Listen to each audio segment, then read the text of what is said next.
éclair non vu. Ô toi, clair-obscure lumière, force pleine de cœur, insaisissable l'être. Quelque chose de Dieu dans mon esprit vient d'être, qui m'éveille. Je sens une étrange lumière. La seule âme ne peut jeter cette lumière. C'est un miracle vent, esprit, tisserand être. Force souffle éternel, noyau même de l'être, qui pour lui lance en moi, flamme, ciel, sa lumière. Toi, regard prisme, ô toi, couleur merveille, éclat, lueur qui va et vient, insaisissable, éclair, vol d'oiseau de l'esprit, au soleil vrai, l'éclat. L'étang que Dieu agite est, même troublé, clair. Qu'au soleil de l'esprit renaisse son éclat. La lune vers la terre alors se tourne, clair.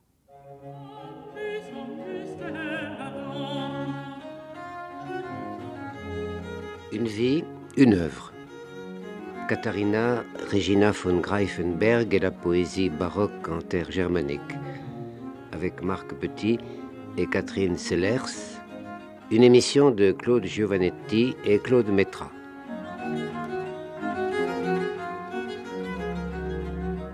Il nous arrive parfois, dans les moments de profonde rêverie, quand nous sommes presque complètement arrachés à ce qu'on nomme bizarrement la réalité quotidienne, d'être submergés par un sentiment étrange. Nous sommes seuls devant cet univers multiforme et fascinant, seuls devant la beauté mouvante du ciel et devant la rumeur confuse de l'histoire. Et une voix se manifeste en nous ou proche de nous. Et cette voix nous murmure d'une manière presque indéchiffrable qu'il y a entre la création et notre propre cœur un lien singulier, que nous ne sommes point un être parmi d'autres jeté dans le hasard des jours, mais qu'il y a quelque part une parole qui nous est particulièrement destinée et qui fait de nous le double ou le miroir de la grande vie chaleureuse et féconde dont les oiseaux, les arbres et les nuages mouvants sont les témoins. Et dans ces moments qui sont glissements et perditions dans l'infini, on a l'impression que commence pour nous une autre vie. C'est le début d'un autre roman que celui de notre vie ordinaire.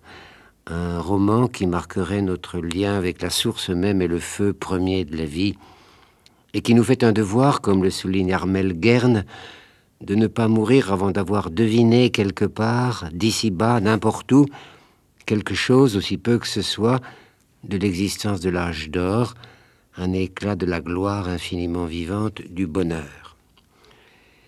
Et depuis toujours, dans le long parcours de l'espèce humaine, depuis les plus anciens récits qui disent la peine et l'espérance des cœurs vivants, la poésie a été ce chant adressé à la splendeur du monde, cet hymne où l'être célèbre sa communion intime avec la flamme originelle. Et ce qu'on nomme la mystique n'est peut-être rien d'autre que la révélation possible de cette évidence. Il y a en nous, comme en dehors de nous, la chance de pouvoir, selon notre nature, nous perdre et nous retrouver dans le grand mouvement d'invention et de métamorphose à travers lequel la vie s'accomplit. Cette reconnaissance du lien fragile qui unit notre propre cœur au cœur cosmique prend au long des âges bien des formes. À travers les siècles, bien des expériences extraordinaires se sont poursuivies, dont beaucoup sont demeurés cachés, relégués par les impératifs de l'histoire, dans les grottes de l'oubli ou de l'indifférence. Et si aujourd'hui nous commençons à mieux apercevoir le caractère irremplaçable de ces quêtes de l'absolu, c'est sans doute que nous dépérissons lentement de vivre dans un monde où le destin a perdu son sens. comme le dit Novalis, là où il n'y a plus de Dieu, règnent les spectres. Et les grands aventuriers de l'infini s'efforcent de dégager de la poussière et de la boue les visages des dieux ensevelis. Dans ce vaste dialogue avec l'invisible, l'Allemagne du XVIIe siècle témoigne d'une étrange richesse. Richesse à peu près complètement méconnue en notre pays, et n'était guère plus explorée d'ailleurs en Allemagne même, jusqu'à une époque fort récente. Et curieuse coïncidence, voici 14 ans, en la même année 1977, paraissaient ici 2 livres qui nous livrent ces paysages extraordinaires du XVIIe siècle en terre germanique. L'anthologie des poètes baroques allemands, traduit et présenté par Marc Petit, qui sera aujourd'hui notre compagnon dans ce voyage vers Katharina Regina von Greifenberg, et l'ouvrage de Bernard Gorsex, Flambée et Agonie. Flambée et Agonie est un livre extraordinaire qui a bouleversé profondément ceux qui se sont laissés atteindre par lui. On peut rappeler tout ce que l'histoire spirituelle de l'Occident doit à Bernard Gorsex, traducteur et commentateur d'Hildegarde de Bingen, de Mechtilde de Magdebourg, interprète des grands textes alchimiques de l'Allemagne renaissante et de Jacob Böhm, explorateur infatigable de ces continents intérieurs où l'âme humaine cherche cet embrasement qui illumine à la fois le secret du cœur et le secret du monde. Cette voix magique, malheureusement, s'est tue depuis quelques saisons. Silence et force.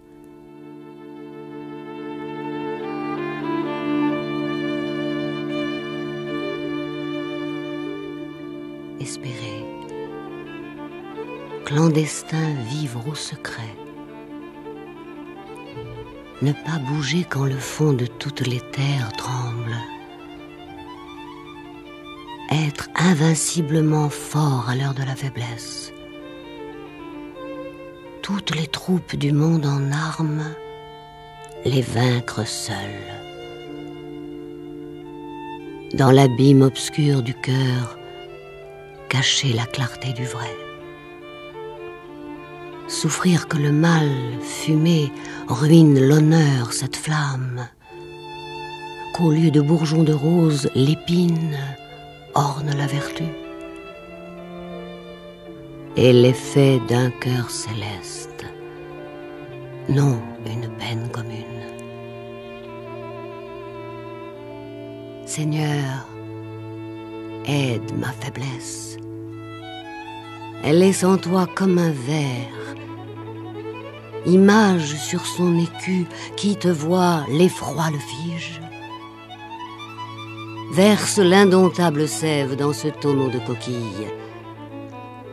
L'araignée de ma faiblesse, si ta force la clôture, peut attraper les baleines. Mon néant ne trompe pas.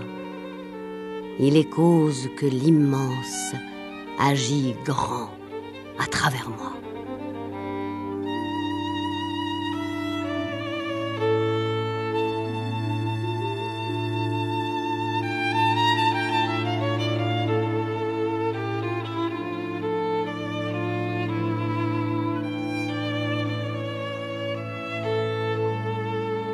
On ne peut évoquer Katharina Regina von Greifenberg sans jeter un regard sur l'ensemble du mouvement mystique dans lequel elle s'insère et sur les conditions historiques qui vont baliser son existence.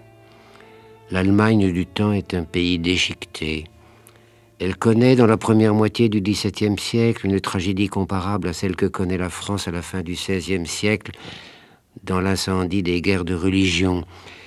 Et durant 30 ans, de 1618 à 1648, elle est le théâtre de toutes les rivalités, de toutes les passions destructrices de l'Europe.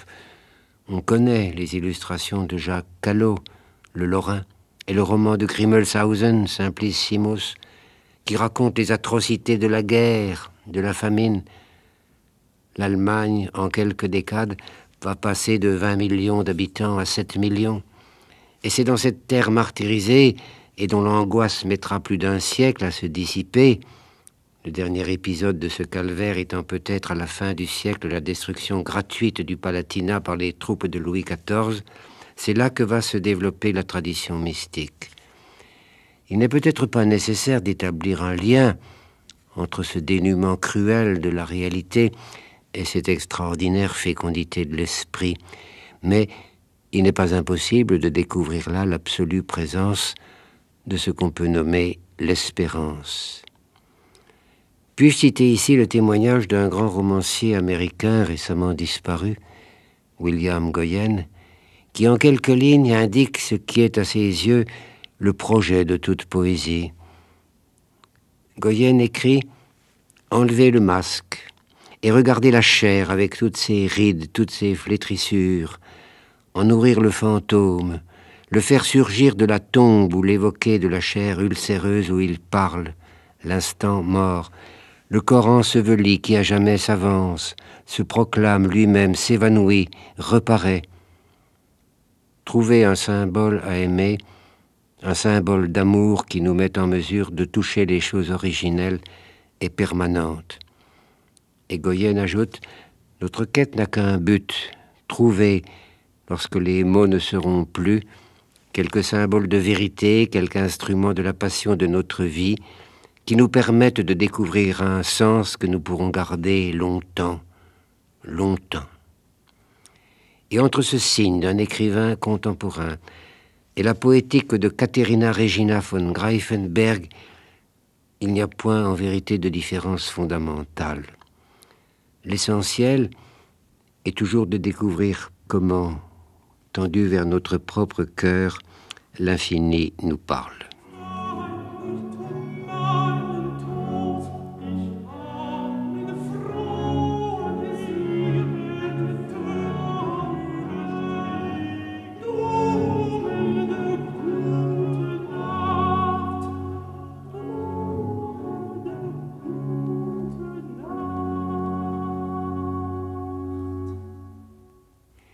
Pour éclairer un peu cette dramaturgie singulière de l'âme dans cette Allemagne du XVIIe siècle, qui est héritière de la mystique rhénane, mais aussi de l'œuvre incendiée de Jacob Böhm, je voudrais seulement citer la page extraordinaire que Bernard Gorsec se consacre à un homme qui apparaît un peu plus tôt que Katharina von Greifenberg, le jésuite rhénan Friedrich Spee.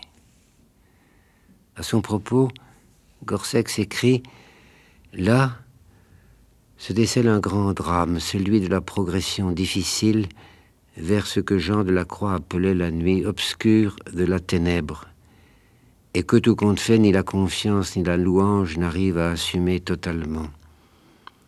L'imitation du Christ mort dans d'atroces convulsions est le symbole permanent d'un terrible et déchirant rapport de désir qui unit et qui sépare Dieu et la créature, plus que le souvenir du petit Jésus enfermé dans ses langes et réchauffé par l'âne et le bœuf.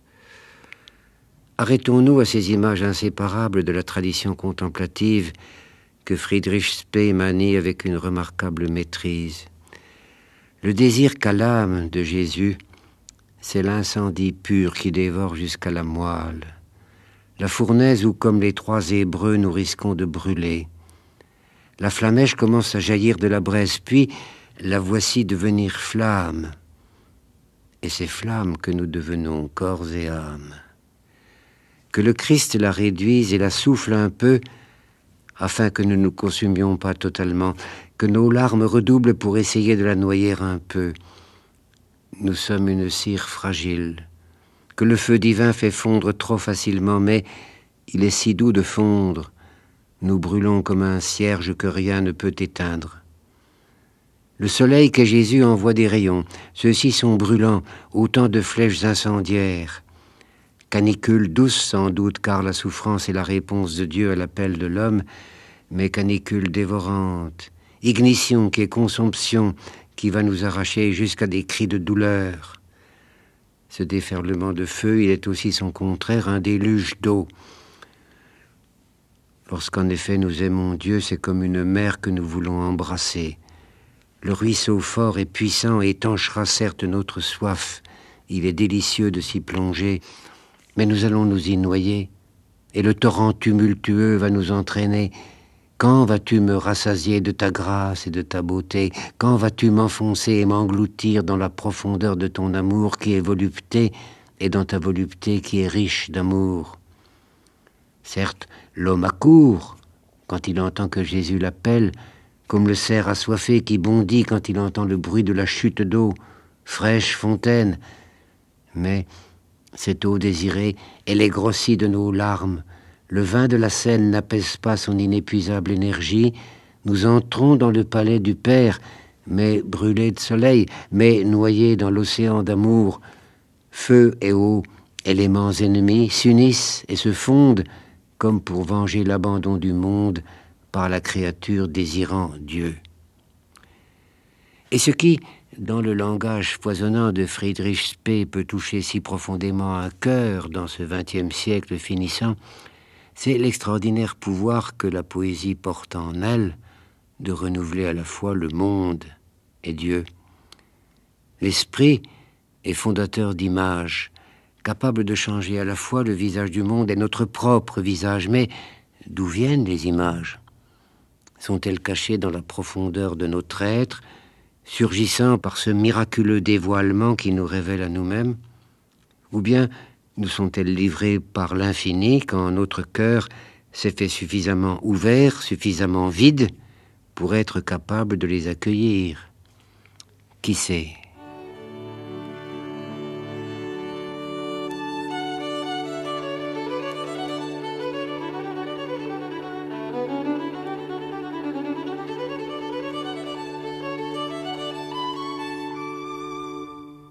La belle armée des fleurs est rentrée en campagne pour faire triompher le parfum, la couleur. Les lauriers des feuillages, des couronnes partout. Dryades ont monté de fraîches tentes d'ombre. La douceur de l'amour dore le monde entier. Les esprits de la joie se déploient dans les airs. La force souveraine veut le bonheur de tout. Le doux trop-plein du ciel s'incline vers la terre. L'éternité fait signe. Avec une étincelle, une goutte de sève, un pollen de sa gloire. Voici, je l'ai goûté. À présent que j'ai soif, ma langue est sèche. Avide, je brûle de désir.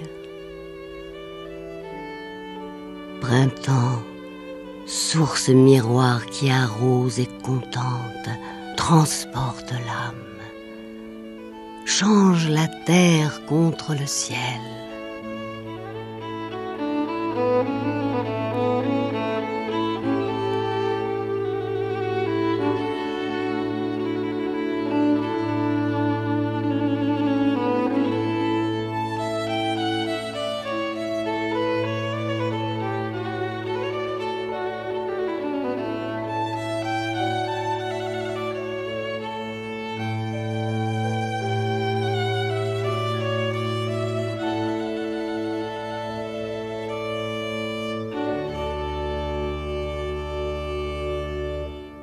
Le XVIIe siècle, l'histoire traditionnelle française en a fait le grand siècle. Mais ce grand siècle a son ailleurs.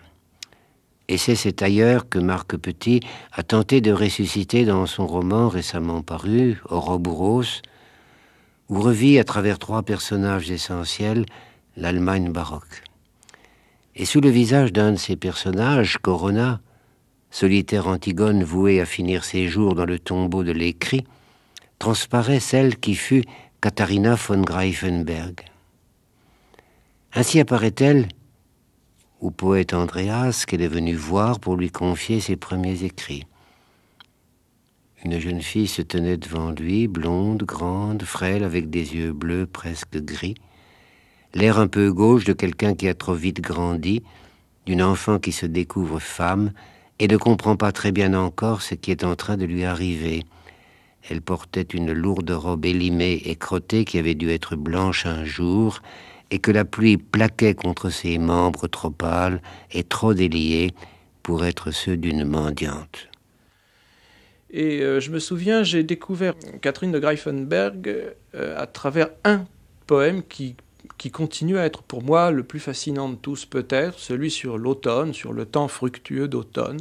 Et j'ai été alors complètement séduit par cette construction de langage qui n'a pas son équivalent dans la poésie allemande en dehors de cette époque du baroque. Quelque chose qui est assez voisin d'une certaine poésie renaissante ou post-renaissante en France, qui évoquerait aussi peut-être sous un certain angle la poésie métaphysique anglaise, ou bien encore Góngora en Espagne. Alors je crois qu'on ne peut pas aborder ce moment particulier de la littérature allemande sans rappeler les conditions historiques extrêmement particulières pendant lesquelles ce mouvement va se développer. On se rappelle assez mal que l'Allemagne, à cette époque-là, après la guerre des paysans, après tout le bouleversement apporté par la réforme, a connu une période de paix relative dans la fin du XVIe siècle, mais que le début du XVIIe siècle, période pendant laquelle précisément Katharina von Reichenberg va grandir et se mûrir, c'est une période extraordinairement douloureuse et meurtrière pour tous les pays germaniques. Alors il y a le conflit des religions, il y a les ambitions des princes, la toile de fond n'est pas heureuse. Il y a aussi ce qu'on oublie toujours, c'est la vie des gens, les conditions de la vie des gens, les épidémies. La vie est courte, la vie est une aventure brève et qui se termine généralement vite et d'une manière imprévue. Donc c'est vrai qu'il y a quelque chose de sombre, cette omniprésence de la mort dans cette poésie du XVIIe siècle allemand, avec aussi l'envers du décor qui est le carpe diem, le goût du plaisir rapide, le goût du bonheur immédiat, du bonheur qui s'enfuit et qu'on ne peut pas retenir, qu'on ne cherche pas à retenir, mais que l'on peut chanter.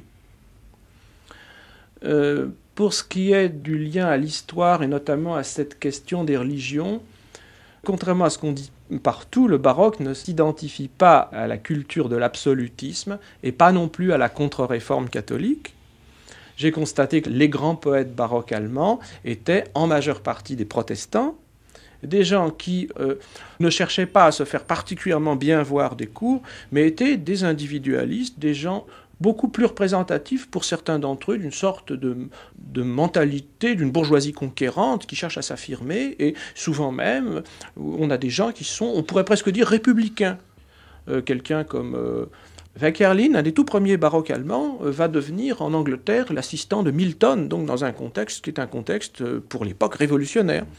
Et ces poètes qui m'ont intéressé, et Catherine de Greifenberg au premier chef, ces poètes sont des gens qui cherchent leur voie en solitaire dans un monde chaotique et avec aucune autre boussole que, non pas comme Descartes, sa raison, mais qu'une sorte de morale du verbe. Il faut parler juste, il faut rendre aux mots leur vérité. Et au fond, une sorte d'attitude stoïque, stoïcienne, dans ce monde qui tombe en morceaux, ce monde où la mort vous guette à tous les coins de route ou de rue. Ce que peut faire le poète, c'est affirmer la véracité du langage, tel que Dieu l'a confié aux hommes, tel que les hommes en sont dépositaires. Mais ce dépôt a été trahi, et le rôle du poète est de restaurer cette nudité, cette probité du langage des origines. Il y a tout un ensemble de mouvements poétiques qui s'élèvent contre la domination à la fois politique et même linguistique de la civilisation française et qui cherchent à restaurer une langue allemande véritable. Une langue allemande dont Luther avait peut-être été le premier véritable interprète. Oui, c'est cela. Alors, c'est un autre aspect encore très intéressant pour nous. C'est des gens qui sont comme nous dirions aujourd'hui, des intellectuels, avec tout ce que ça comporte d'inclassable, chacun est irréductible à l'autre, n'est-ce pas? Mais en fait, beaucoup d'entre eux ont l'idée qu'ils sont responsables pour un pays qui n'existe pas. Ils ont une mission qui est de faire être avec les mots une nation qui est dépecée et inexistante politiquement, enfin, qui n'a pas de sa dignité reconnue, n'est-ce pas? Et alors, il y a cet aspect utopique, collectif et utopique, dans le travail de ces poètes du XVIIe siècle, qui se groupent en sociétés, des sociétés de rénovation de la langue, où on essaie de rendre à la langue allemande son originalité en chassant l'envahisseur, en chassant l'occupant français en l'occurrence, qui campe dans la langue, jusque dans la langue. Il y avait une époque où on disait « eine Revanche auf die Prüderie ». Tous les termes de la vie morale et de la vie sociale étaient des termes français. Alors c'est sûr que ces poètes ont une conscience de parler dans le désert pour une nation à naître.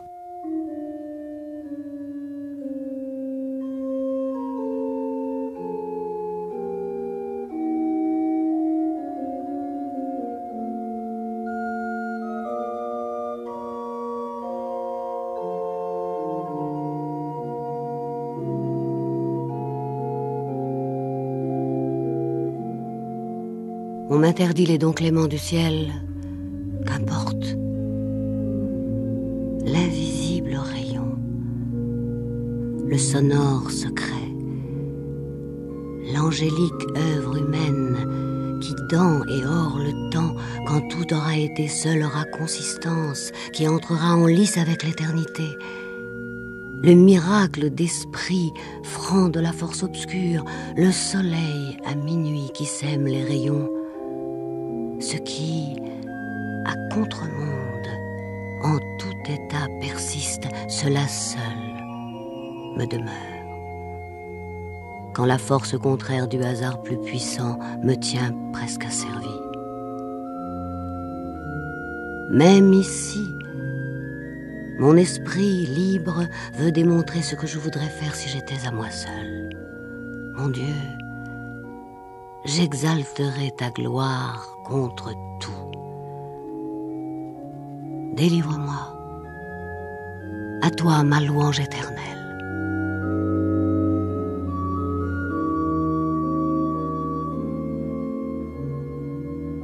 Alors venons-en à Katharina von Greifenberg.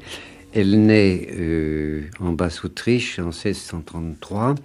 Alors, on ne sait pas, en fin de compte, grand-chose sur la vie de Catherine de Greifenberg. Elle est effectivement née en Basse-Autriche, dans un château à Seisenegg. Elle s'appelle d'ailleurs Mademoiselle de Seisenegg, de son nom de jeune fille. Et elle est d'une famille qui est une famille de noblesse de robe, ce qu'on appellerait en français noblesse de robe, qu'on appelle la noblesse d'État en allemand. C'est-à-dire les hommes de loi, les avocats. C'est ça, ce sont des gens qui sont des fonctionnaires, somme toute, d'origine bourgeoise. Ce qui explique d'ailleurs, en fait, qu'elle soit luthérienne, parce que sa famille avait été anoblie à l'époque de Rodolphe II, et beaucoup de ses serviteurs de la couronne, notamment remontant à cette époque de l'empereur éclairé de Rodolphe II, n'est-ce pas, beaucoup de ces fonctionnaires d'État étaient en fait luthériens. Et simplement en 1629, donc quelques années avant la naissance de Catherine, il y a l'édit de restitution qui, dans les territoires héréditaires des Habsbourg, dont fait partie la Basse-Autriche, impose la cessation de toute activité organisée du protestantisme. Le clergé protestant est chassé, n'est-ce pas, et la noblesse protestante doit renoncer en pratique à exercer sa religion. Ce qui n'est pas d'ailleurs le cas en Silésie. Les cas sont très différents. C'est déjà l'Autriche, avec toute sa complexité, n'est-ce pas, que nous connaîtrons aussi plus tard avec tous les problèmes du XIXe siècle et du début du XXe. Alors en fait, donc, elle naît dans une famille luthérienne, mais dans une période de reconquête catholique. Une famille de petite noblesse, relativement récente. Son père est mort en 1641, donc elle est petite fille, et elle va être élevée par Hans Rudolf, qui est son oncle, qui joue donc le rôle de tuteur. Et ça va être un tuteur un peu Arnolf, enfin il va tomber amoureux de sa nièce, et il va la demander en mariage et l'épouser, ce qui entraînera pour tous les deux d'ailleurs des problèmes presque insurmontables. À un moment, on verra le Hans Rudolf se retrouver en prison pour inceste. Il y a tout cet aspect assez étrange dans les relations de Catherine avec son futur mari, qui dans l'immédiat est son tuteur. Elle reçoit une éducation extrêmement riche, pas vraiment exceptionnelle pour une femme de son époque. À l'époque baroque, les femmes d'une certaine classe sociale, notamment de la noblesse, peuvent jouir en fait d'une culture qui paraîtrait enviable aux femmes françaises du XIXe siècle, par exemple. Et il n'y a pas vraiment non plus de misogynie. On donne toujours un exemple aux gens, les grandes femmes de la Bible, Judith, etc., surtout en plus dans un milieu protestant. Donc, elle apprend le latin, le français, l'italien, l'espagnol, très probablement. le grec et l'hébreu. Bon, c'est vrai qu'elle est réellement très cultivée, et surtout pas uniquement en matière classique et en matière religieuse, mais aussi elle va être une des rares poétesses, un des rares écrivains de cette époque, à être vraiment au fait de ce qui se fait en matière d'écriture poétique dans les pays du Sud, Italie et Espagne. On pense qu'il y a une certaine influence par personne interposée du marinisme italien et peut-être, c'est moins certain, mais peut-être aussi du gongorisme espagnol. Et alors, à ce titre, elle est bien représentative de la deuxième partie du baroque, du deuxième moment du baroque, où peut-être l'influence néerlandaise, anglaise et française décroît au profit de cette influence latine.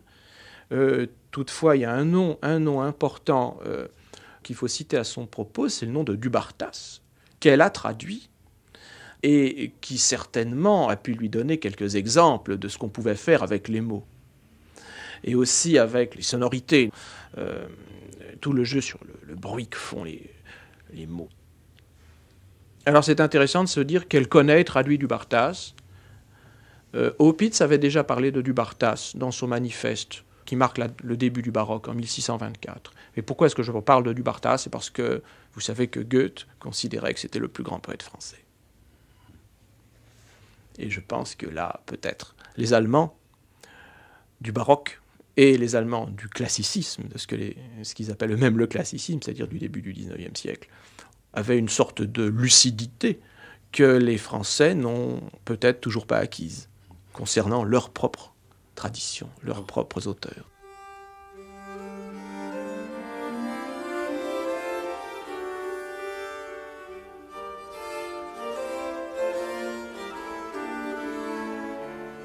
À toi, beau champ blanc, la tente des 1000 oiseaux jubilants, floraison de printemps, chœur des chanteurs, ciel promenoir.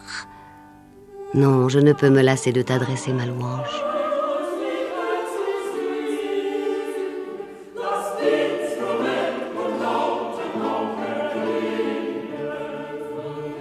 Troupeau d'espoir blanc grêlon qui ne touche pas la terre. Cortège de cygnes, non pas sur les lacs, mais sur les branches. Tu loues sans langue ni bouche notre Dieu du plus profond.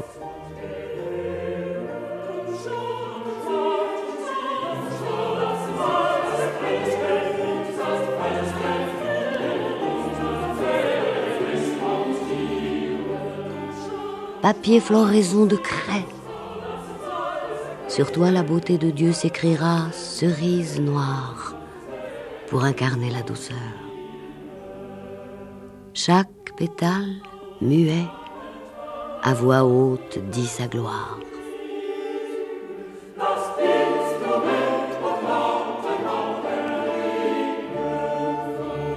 Ma plume prend son élan, sur toi fit cette chanson. Sa gloire par mon écrit à jamais restera tienne, en toi devenu le fruit. Le plus haut soit honoré. Loué soit l'étoile fleur, le noyau de la cerise. Quand jaillisse un tronc solide, de la gratitude fuse bénédiction, sève et force, plus doux coulera la grâce.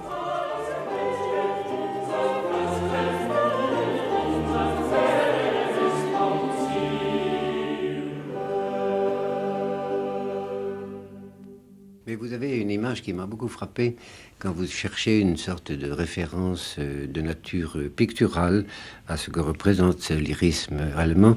Vous dites plutôt que d'évoquer les églises tourmentées de la Bavière ou de l'Autriche, il vaut mieux évoquer Rembrandt ou Franz Hals. Comme si le baroque particulier de la Hollande rendait mieux compte de la densité particulière, de la qualité de l'âme germanique à cette époque-là. Oui, c'est surtout vrai, alors ça serait surtout vrai pour les premiers des baroques, n'est-ce pas, pour Fleming, pour Gropius. Il me semble que ces gens-là sont plus à rattacher à cet univers. D'ailleurs, leurs modèles sont des modèles souvent néerlandais, n'est-ce pas? La culture hollandaise est très importante à ce moment pour les gens de cette époque, surtout le premier baroque, jusque vers 1660. Alors peut-être qu'après, justement, au moment où quelqu'un comme Katharina Regina von Greifenberg écrit ses poèmes, peut-être que on trouverait quelque chose de plus proche, d'une certaine manière, de l'esthétique picturale du baroque tel qu'on l'entend, les églises, etc. Alors il y a aussi cette question qui se pose entre baroque et maniérisme. Je pense qu'à ce moment-là, peut-être on serait amené à dire que Catherine de Greifenberg est plutôt une poétesse maniériste qu'une poétesse baroque. Mais tout ça sont des catégories d'école qui, finalement, sont peut-être sans tellement grand intérêt, n'est-ce pas? Alors, entrons peut-être dans le quotidien de Katharina. Et nous la voyons en Basse-Autriche, mais luthérienne par conséquent, quelque peu tracassée ou perturbée en tout cas dans sa relation avec la religion. Et très tôt, elle prend l'habitude de se rendre à Nuremberg parce que c'est un peu sa patrie spirituelle. Voilà, alors exactement comment ça s'est passé, on discute encore, je crois, sur le pourquoi est-ce qu'elle entre en contact avec les gens de Nuremberg. Les grands moments qui ont compté pour elle, il y a eu d'abord, elle a traversé une crise spirituelle, une crise mystique. Au moment de la mort de sa sœur, elle avait 18 ans à l'époque, sa sœur était plus jeune, et on pense que c'est à ce moment-là que Catherine a eu cette idée qu'au fond, l'homme n'était pas propriété de lui-même, que nous appartenons à Dieu, et que ce que doit faire le poète, c'est rendre à Dieu ce qui lui appartient. Et le poète est celui qui renvoie le langage à Dieu. C'est ce qu'elle appelle le Deo Gloria. C'est une sorte de grand thème directeur de toute son œuvre. Le langage est là pour célébrer. Pour célébrer, c'est-à-dire pour faire passer de la terre vers le ciel ce qui, en fait, vient du ciel, ce qui a été confié aux hommes d'ici-bas par le Seigneur, par le Créateur. Ça, c'est sa première grande expérience.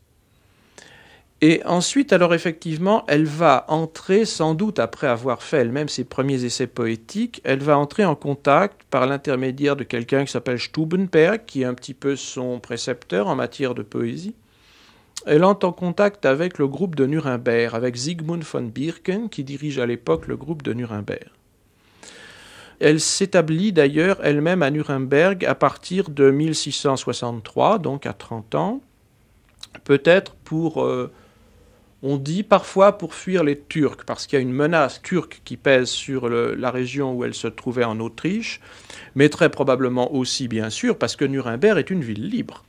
Nuremberg est une petite république bourgeoise, patricienne, une sorte d'îlot bourgeois et protestant dans une Bavière qui est rurale et catholique. Donc c'est une sorte de petite république des lettrés qui s'est établie là, autour d'un groupe de poètes qu'on appelle le Blumenorden, l'ordre floral des bergers de la Pegnitz. Les noms de sociétés de poètes allemands de l'époque sont toujours tout à fait baroques et tout à fait étonnants. Il y a la cabane aux citrouilles de Königsberg, par exemple, l'honorable société du sapin, ça c'est à Strasbourg, si je me souviens bien. Et là, nous avons donc l'ordre floral des bergers de la Pegnitz, qui est la rivière qui coule à Nuremberg. Qu'est-ce que c'est que ces bergers? Alors, ces bergers de la Pegnitz, c'est une société organisée elle-même comme une sorte de petite république à l'intérieur de la république de Nuremberg. Il y a des règlements, des réunions, des lieux de réunion. Ils se sont aménagés un parc où chaque poète a sa cabane. Et il y a peut-être aussi quelque part ce côté parfois un peu bureaucratique, des Allemands qui aiment bien toujours organiser. C'est pas quand 2 ou 3 Allemands se réunissent, ils élisent un président de séance, un trésorier, un assesseur. Alors il y a ce côté-là qui peut parfois prête à sourire et qui en même temps est assez touchant parce qu'il y a l'idée qu'on peut vivre en poésie, que la vie des poètes c'est aussi une vie sociale. Ça a quelque chose d'utopique un peu. C'est comme une sorte d'Arcadie mais qui aurait ses statuts déposés auprès du Sénat de la ville. Et c'est un petit peu aussi la vieille tradition des maîtres chanteurs, d'ailleurs, à ceci près qu'il n'y a pas ici alors de règlement très bien contraignant quant à la correction de la langue, quant au nombre de pieds, n'est-ce pas? C'est beaucoup moins, de ce point de vue-là, répressif que n'était la vie des poètes à l'époque des maîtres chanteurs. Mais par exemple, il est bien précisé que pour avoir le label berger de la Pegnitz, le poète doit présenter son œuvre à la collectivité, se soumettre aux critiques des uns et des autres, Et si les gens donnent l'imprimatur, alors il pourra faire état de son appartenance à l'ordre. Donc, des choses assez inattendues dans ce XVIIe siècle où on voit toujours les poètes à la traîne des monarques. Et bien là, pas du tout. Vous avez tout un groupe de gens importants, n'est-ce pas? Faut pas s'imaginer ça comme une petite société dans une sous-préfecture. Ce sont des gens de renommée européenne et qui vivent entre eux avec leurs propres règles et leur propre idée de la poésie qui est la poésie est là pour embellir le monde, pour restaurer quelque part l'harmonie perdue, l'harmonie des origines. Alors, le lien qui va s'instaurer entre Katharina von Greifenberg et ses bergers de la Pegnitz ne relève pas de préoccupations religieuses qui sont au cœur même de la dramaturgie de Catherine. Il y a eu un poète au moins parmi les bergers de la Pegnitz qui est quelqu'un, je crois, de profondément religieux, c'est Clay. Mais Clay, au moment où Catherine fait partie du groupe, Clay est déjà mort. Donc il ne peut pas y avoir d'influence de ce côté. Clay, je le signale, est celui qui a écrit les premiers oratorios verbaux en allemand. C'est donc une sorte de tentative de musicalisation du langage et en même temps avec l'idée, n'est-ce pas, de cette célébration qui en fait est très proche de l'idée de Catherine. Je pense que Catherine trouve à Nuremberg les gens les plus virtuoses. Elle y trouve une sorte de société où on, pour ça je disais maniériste, où l'on connaît tous les tours et les détours du langage poétique du temps, où on a aussi une activité pédagogique. D'ailleurs, Harsdorfer a écrit l'entonnoir poétique, leçon de poésie. Et ce qui est tout à fait imprévisible, qui n'appartient qu'à elle, c'est qu'elle va habiter et dominer toute cette activité ludique et toute cette virtuosité par un grand projet. Elle est la seule, au fond, à croire dans le langage. Tous ces poètes sont des gens qui veulent embellir la vie, mais qui en même temps ne pensent pas que la poésie soit au-dessus de tout.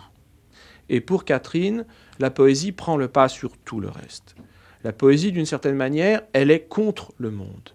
Elle émerge dans le monde et elle est à contre-monde. L'expression se retrouve dans un de ses poèmes, n'est-ce pas? Elle définit le noble art de poésie comme le soleil à minuit qui sème ses rayons et comme ce qui, à toute heure, en tout moment, persiste contre le monde.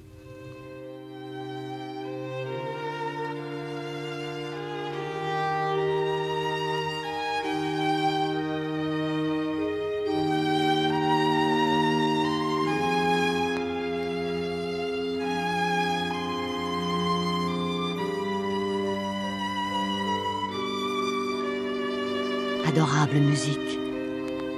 Quand temps et joie s'accordent, air et cœur sont ensemble aussi calmes, limpides, que soleil et bonheur touchent d'un même éclat. Les pensées hirondelles montent vers les nuées et qu'avec les étoiles brille l'âme étincelle. Alors, le laurier tresse au corps de sa louange et le Seigneur des cœurs sur son trône seul règne. L'aile de la vertu vole le célébrer. Ce temps, il me le faut, ô merveille éternelle, amour, cœur partagé et brasier dans le cœur. Ah, source inépuisable, parfaite mais ensemble. Je sens et je voudrais, mais ne peux comme on doit te louer. Donne-moi la force débordante de célébrer autant que sève tu m'inondes.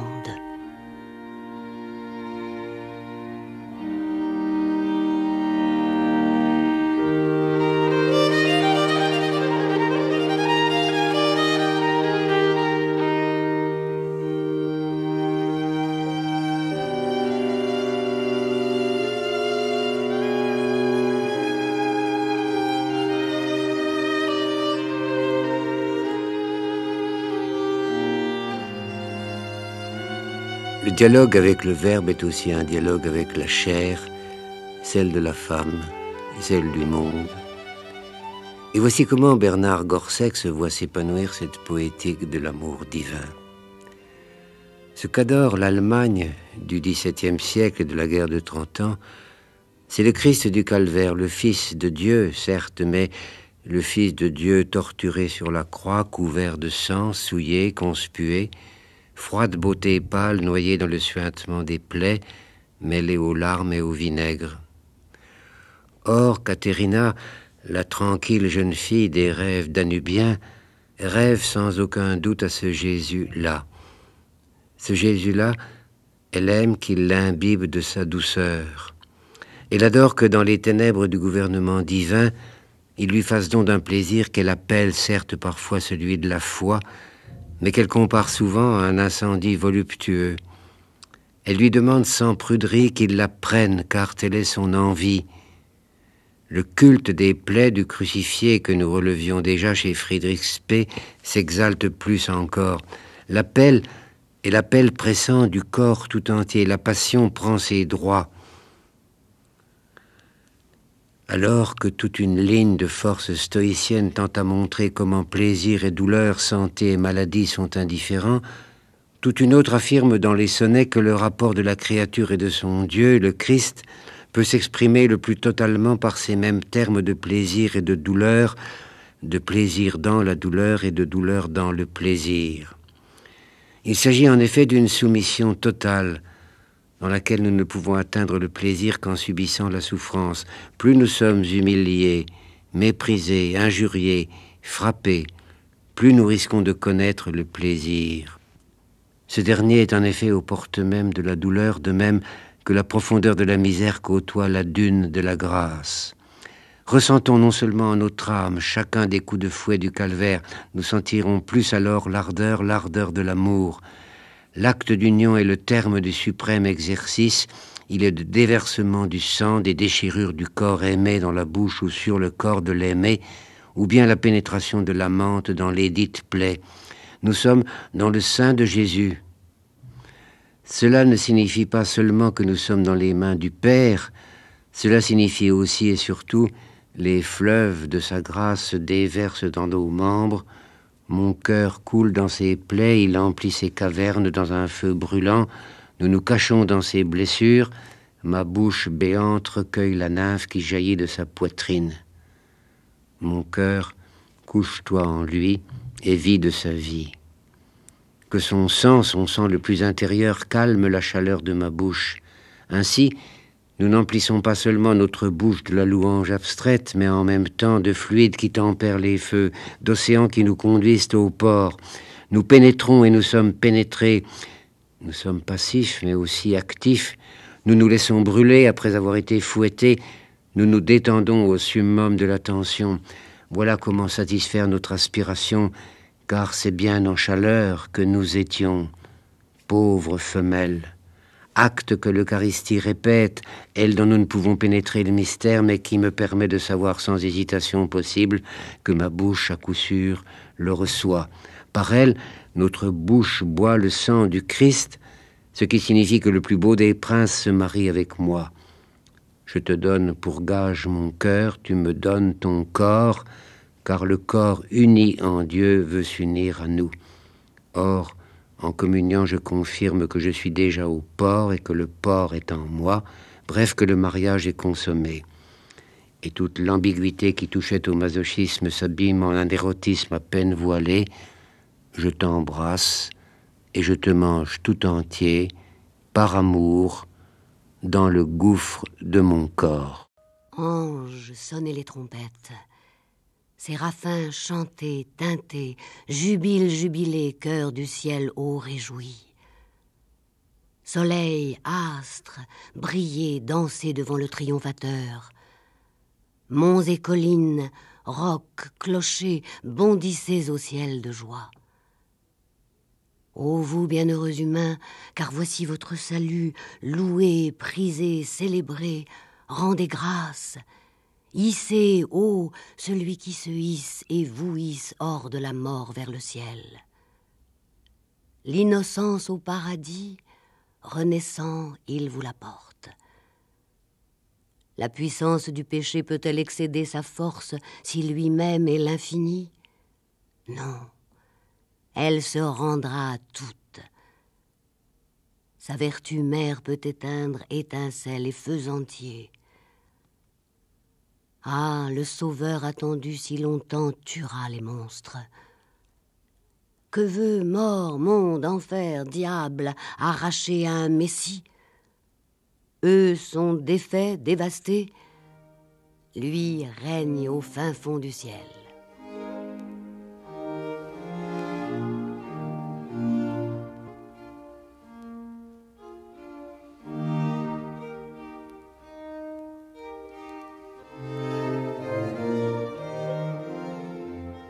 C'est à Nuremberg en 1662 que vont être publiés ses premiers écrits, et en particulier ses sonnets, chants et poèmes spirituels qui manifestent ça, pour la première fois, son entrée en littérature. Oui, et en fait, ce que nous connaissons d'elle, c'est ça, essentiellement, n'est-ce pas? C'est-à-dire qu'elle est connue pour ce premier recueil de sonnets et de cantiques spirituels, qui sont en somme l'œuvre d'une jeune femme, d'une toute jeune femme.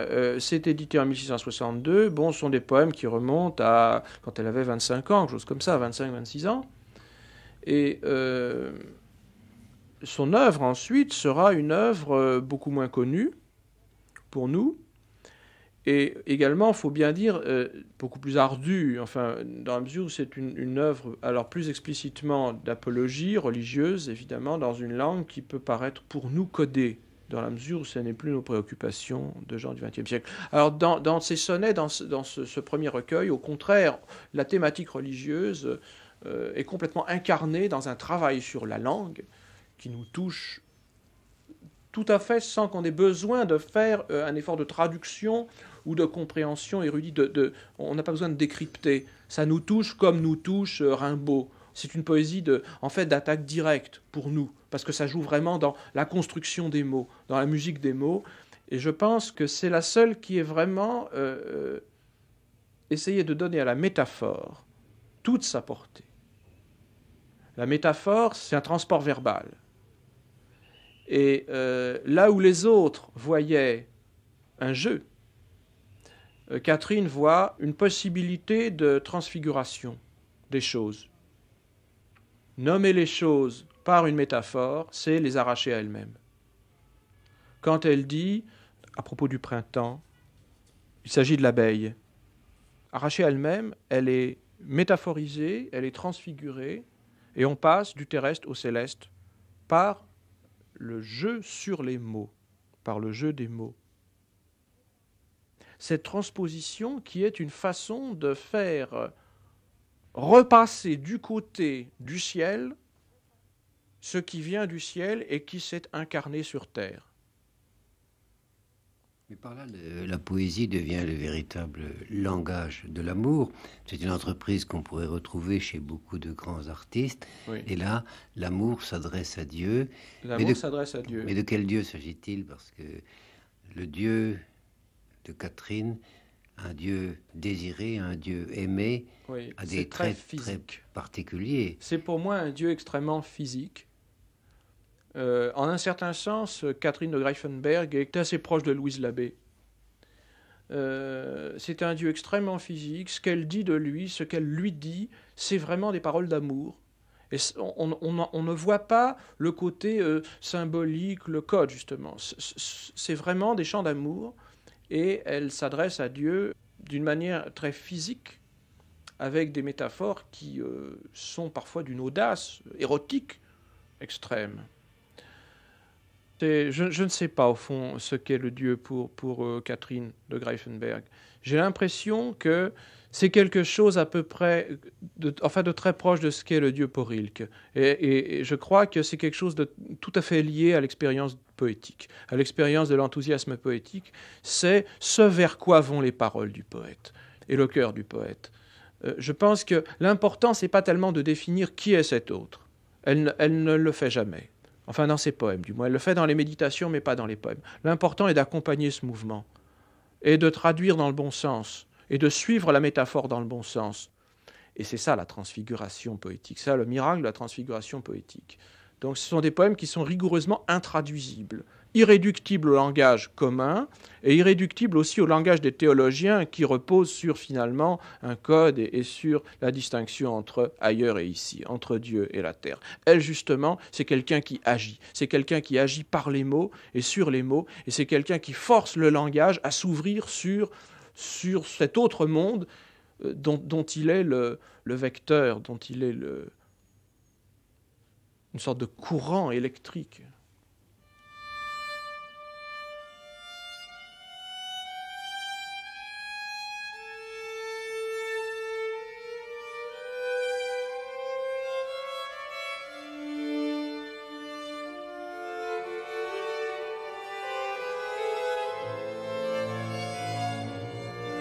Ah, peux-tu regarder mon cœur, le ciel sans larmes?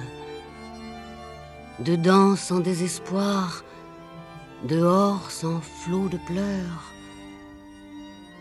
De douleur se peut-il que je ne meure pas quand je le vois acier et pierre devant moi?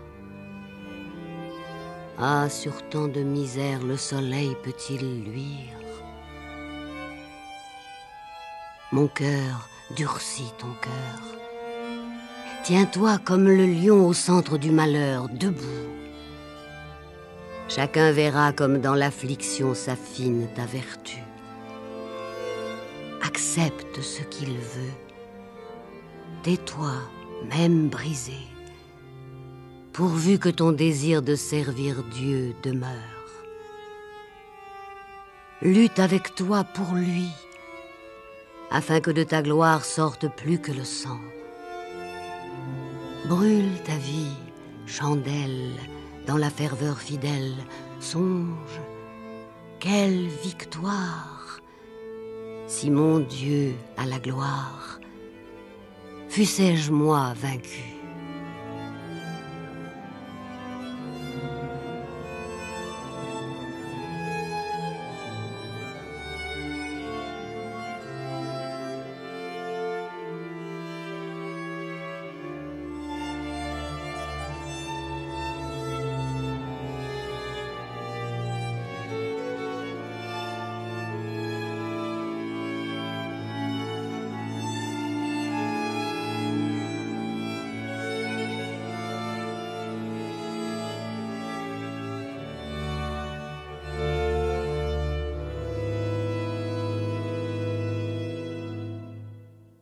Nous la voyons plus tard créer la société des nymphes de l'Hystère. Qu'est-ce que c'est que cette mystérieuse confrérie? C'est aussi une de ces confréries poétiques. Alors là, on voit un autre aspect intéressant de Catherine qui est pas vraiment non plus absolument original à son époque, mais c'est tout un aspect que certains aujourd'hui appelleraient féministe. L'idée que les femmes ont en tant que telles quelque chose à affirmer et un rôle à jouer dans la société et dans la culture aussi. C'est quelqu'un qu'on pourrait comparer à ce titre peut-être à Sor Juana de la Cruz dans la poésie ibéro-mexicaine. Quelqu'un d'assez proche. Au fond, le refus, c'est quelqu'un qui a été très malheureux. Catherine. Elle a vraiment, je crois, une vie ratée. Parce que c'est quelqu'un qui refusait ce qu'elle aurait pu avoir, qui était trop petit pour elle et trop médiocre. Quand elle se retrouve en Autriche, après avoir quitté Nuremberg, elle retourne dans son trou de Basse-Autriche, et là, elle est accablée de procès, son oncle et mari meurt, et elle se retrouve ruinée au milieu de tout un tas de gens qui sont des rustiques, qui sont des gens incultes, n'est-ce pas? Et là, vraiment, on voit à quel point elle est loin de tout ça, et à quel point elle est solitaire avec juste le langage, et au fond, Dieu, c'est justement celui qu'elle ne peut pas connaître. C'est ce qu'aucun homme ne peut lui donner, n'est-ce pas? Et je crois que dans cette espèce d'intransigeance qui peut paraître, oui, une sorte de mystique, parfois un peu forcené, cet amour presque frénétique qu'elle a pour Dieu, c'est aussi un refus de l'homme, je pense. C'est aussi un refus de l'homme réel. Et il y a là une sorte je pense, de révolte chez elle contre la condition féminine et une sorte d'affirmation de l'amour absolu contre les contraintes de la vie de femme dans la société de son temps. Alors c'est au fond, et je fais ici référence aussi à votre propre activité de poète, ce qu'on trouve chez Catherine, c'est la plus grande idée de la poésie, puisque c'est la poésie non seulement comme moyen de connaissance divine, mais comme ferment de vie même. Oui, moi mon sentiment est que Catherine est le plus grand poète baroque allemand. ou au moins avec Ruffius peut-être, mais d'une manière peut-être plus originale finalement, plus poussée. C'est le poète, oui, tel que nous le rêvons. C'est le poète qui affirme la force de la poésie contre tout, contre le monde, contre sa propre vie, contre l'usage que les gens font du langage, cet usage perverti, cet usage dérisoire. C'est quelqu'un pour qui le langage doit véritablement changer la vie. Et changer la vie, ça signifie remplacer la terre par le ciel. Mais ça ne signifie pas non plus renoncer à la vie, en disant le ciel, c'est le contraire de la vie, c'est le contraire de la vie sur terre. Non, c'est vraiment une transfiguration. C'est une illumination. C'est pourquoi, quand elle parle du printemps, le printemps ramène à Dieu. Mais ce Dieu, c'est le Dieu printemps. C'est le printemps lui-même. C'est ce que tout le monde a toujours éprouvé au moment du printemps. Et c'est ça le divin du printemps. Ou c'est ça le printemps comme Dieu, ou Dieu en tant que printemps. Métaphorisé comme printemps. Et au fond, si Dieu a donné le printemps aux hommes, les hommes, chantant le printemps, le redonnent à Dieu et se redonnent eux-mêmes à Dieu à travers ce chant de gloire, ce chant de célébration. Et alors il y a toujours au fond de cette tentative l'espérance que la parole humaine, transcrite, construite aussi par le poète, elle rejoint quelque part la parole divine. Elle la continue dans un certain sens. Elle la continue à travers toutes les épreuves. C'est-à-dire, je pense qu'il y a une sorte de confiance au départ. Le langage, ça n'est pas n'importe quoi. Ça n'est pas un bruit qu'on fait avec sa bouche. Ça n'est pas un cri comme ce que font les animaux. Encore que les oiseaux, c'est probablement pour elles aussi un langage. Mais enfin, le langage, c'est quelque chose qui est fondé, et est fondé par Dieu, par la parole de Dieu.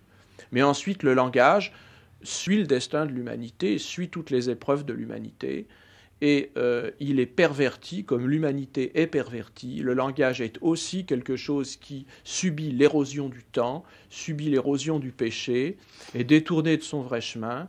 Et alors, dans le temps de l'épreuve, l'exercice de la poésie est pour Catherine, je ne sais pas si vraiment elle a été enfermée, mais elle donne toujours l'impression d'avoir été enfermée. C'est comme une poétesse prisonnière. Ce thème de la prison revient sans cesse, n'est-ce pas ? Et quand on est emprisonné, l'exercice du langage, c'est ce qui abolit les barreaux. C'est ce qui fait que, contre le monde, on est libre. Et on est libre, pas de rêver, mais on est libre de penser à Dieu. Au fond, penser à Dieu par l'exercice du langage poétique, pour la prisonnière, c'est être libre.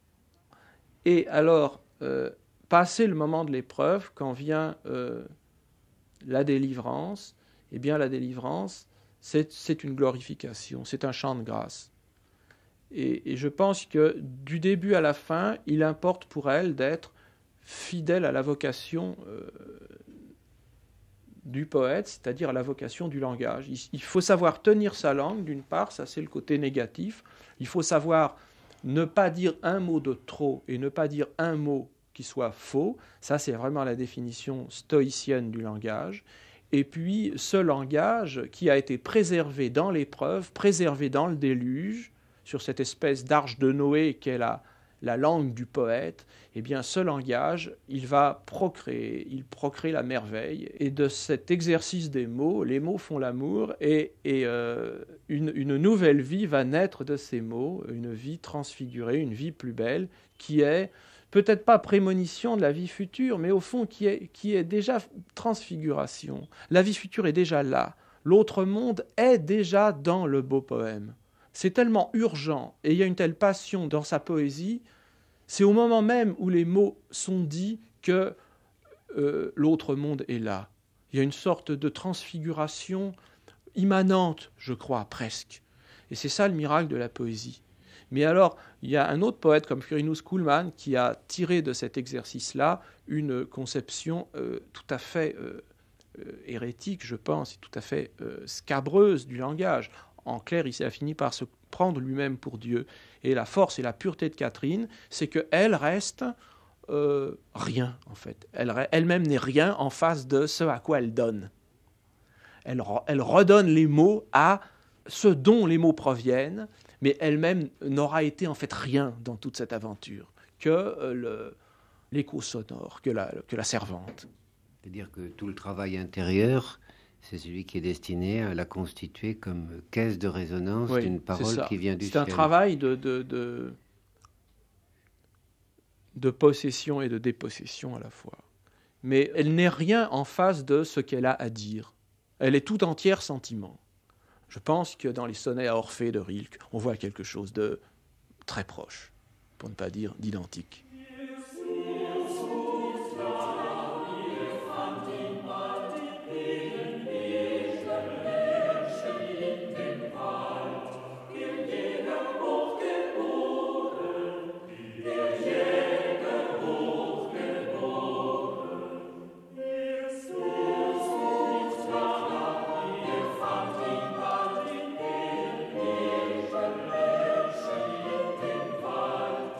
Printemps, emblème de la vie éternelle, miroir de jeunesse, demeure des joies, phénix univers chaque an rajeuni, respiration des muses, travaux des grâces, joie qui recèle et donne toute jouissance, orfèvre des prairies, peintre en plein air, bijoux dépourvus de valeur marchande, plus fraîche des vignes rafraîchit le cœur.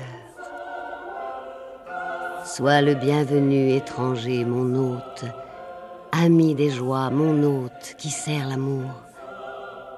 Serti de seules feuilles et de fleurs, ne retarde plus ta venue sur terre. Tu as tous les trésors que je désire. La couronne, c'est à toi que je la donne.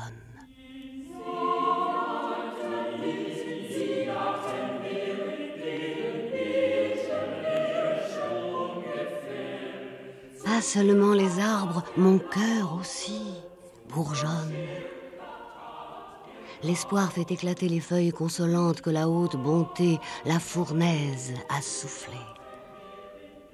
Le vent d'ouest de l'esprit les chasse çà et là. La floraison des joies suit aussi, plein bonheur, sûr de pressentir le fruit sucré de l'acte. La faiseuse de miel a bon espace, et lieu l'âme exaltant le Dieu de lui dire louange. Sève et force elle suce au sein de la fleur livre, porte au palais de cire la leçon lumineuse, emplie d'esprit rosé, de mou de miel céleste, l'âme gorge, douceur, et fuit honorer Dieu. Ce qui sur terre a lieu, mon esprit le transpose. Seule l'éternité est fin où je commence. Alors, elle meurt en 1694 et il semble que l'infortune de son œuvre soit grande parce que elle ne paraît pas avoir laissé beaucoup de traces immédiatement après sa mort dans la littérature allemande. C'est quelqu'un qui a eu une double vie dès ses jours terrestres, n'est-ce pas ? Elle a écrit par exemple une grande épopée de 7000 vers sur l'idée de convertir les Turcs, sur le triomphe du christianisme sur l'islam.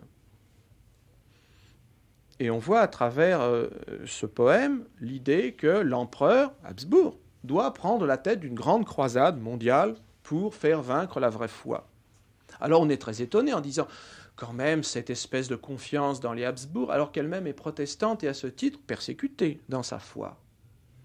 Et c'est après sa mort, on a découvert le courrier qu'elle entretenait avec Birken de Nuremberg, et son idée, c'était de convertir l'empereur, en fait. Donc c'est quelqu'un qui a complètement caché son jeu.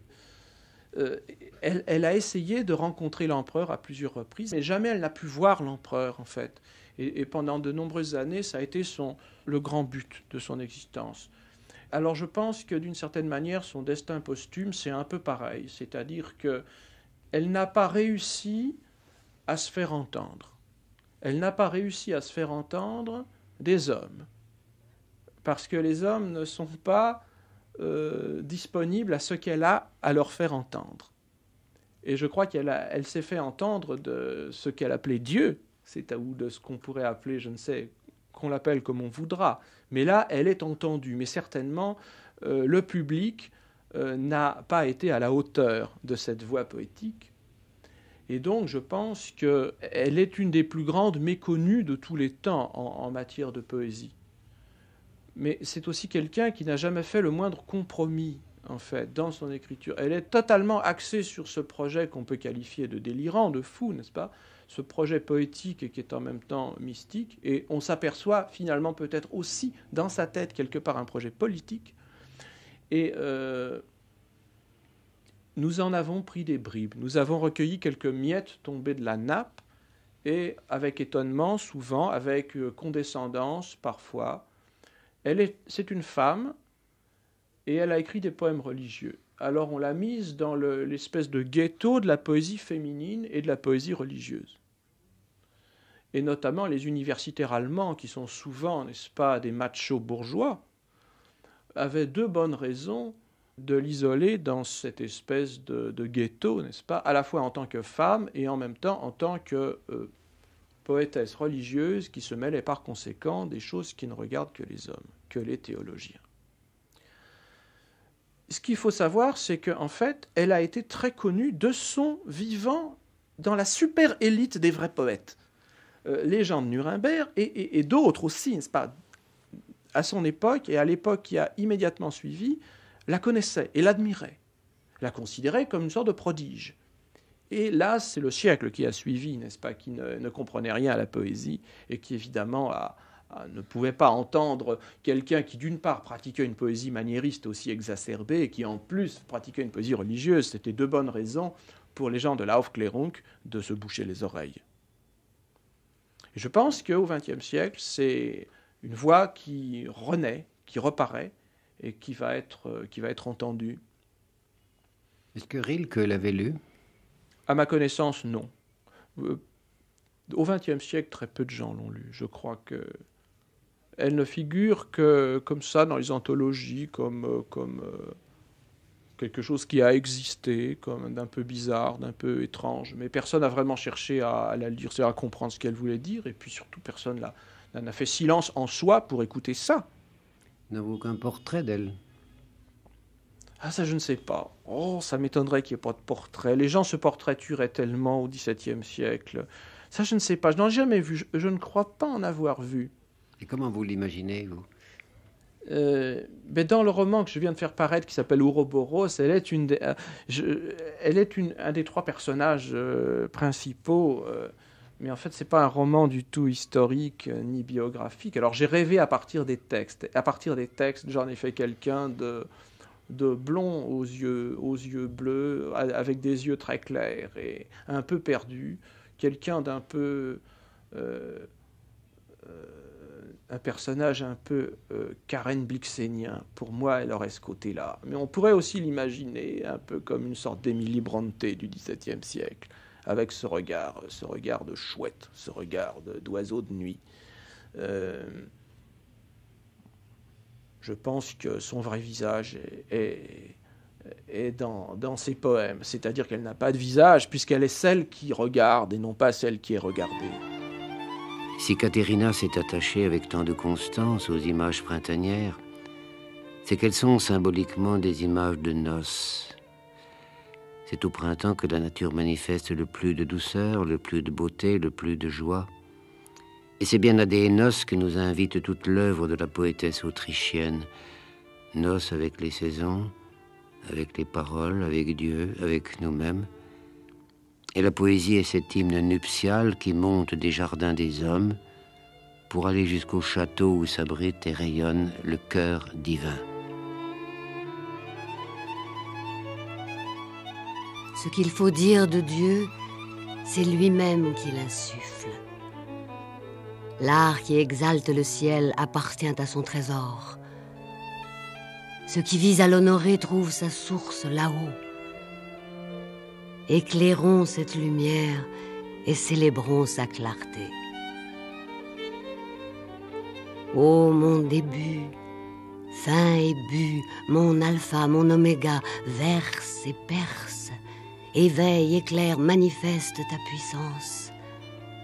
Que je te dise et te prise, que je t'élève et célèbre sur un mode presque inouï.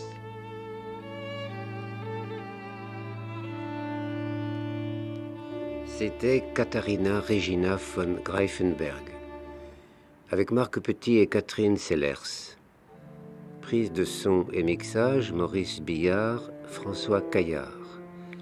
Une émission de Claude Giovannetti et Claude Métra.